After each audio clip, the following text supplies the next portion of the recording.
Hi, Steve. Well, you said you were dying of curiosity to what I picked up on my anniversary book haul because you didn't get my email until this morning, it being Saturday evening. So I got several books, and I kind of kept your uh, ideas in mind.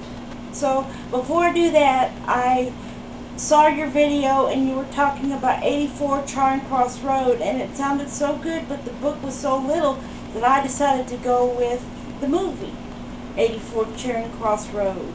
And hopefully, I have never seen this one before, but I do love both of these actors, so I'm thinking it'll be pretty good.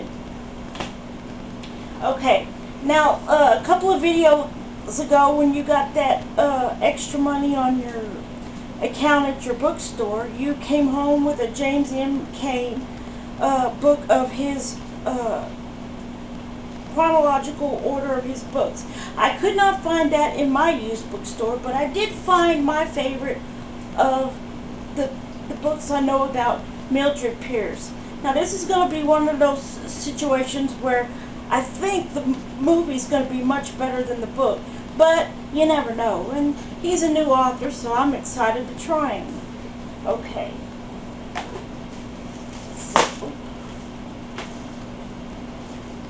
Okay.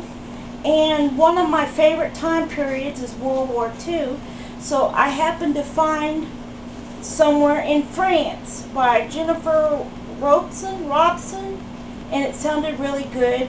And I saw where you had picked up her other two more recent books, so I thought I'd try this one and see if I liked her. And sticking with our tutorish type books, I saw a table at Barnes and Noble that had books for less than $5, and this one I picked up, Mistress of My Fate by Hallie Rubenhole.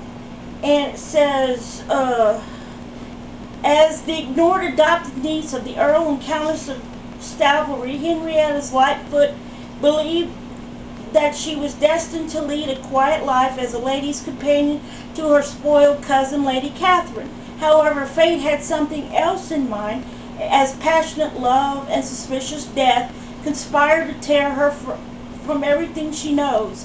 The innocent 17-year-old Henrietta is thrown headlong into the decadence of the debauchery of the 18th century London. Suddenly she will be forced to fend herself as courtesan, a gambler, and a spirited intellect of the city. And it sounded really good, and so I thought I'd try it. Now, let's see. And keeping with my love of My Fair Lady, Jane Grey, this one has been out just a little while, but I actually managed to find it in the used bookstore, and this is a YA of My Lady Jane, and it's written by three different authors, YA authors, Cynthia Hand, Brody Ashton, and Jody Meadows. So since it is my tutor's, I picked it up. I couldn't wait to read it. Okay. And one of my favorite authors is Anya Seton, and she has wonderful historical fiction. This one is called Foxfire. Now, a lot of her books that I've collected have those beautiful covers, and this is a beautiful cover. It's not one. However, it does look like it was self-published at one time, but she is so good that I picked it up because I wanted to try it. Now, this one attracted me because it's tiny little things. It has to do about a man and a wife, and a man running for, the husband running for Senate. And since this is a political year and we don't know where we're going to be, whether we're going to be in a mess or in a mess, it kind of appealed to me. And I have read one of her other books before called Overseas. This is Tiny Little Thing by Beatrice Williams. And going back to the tutors, I fell in love with Kate Quinn's Borgia Sisters duo, and I happened to find on that table the same time I found the other book, The Borgia Bride. Now this one is Sancha of Aragon in Rome, and she's supposed to marry a member of the notorious Borgia dynasty, and she meets Lucretia Borgia and becomes friends. And I really did like the sound of this one. So, and once again, this one's called The Borgia Bride, and it's by Jean Calogridis.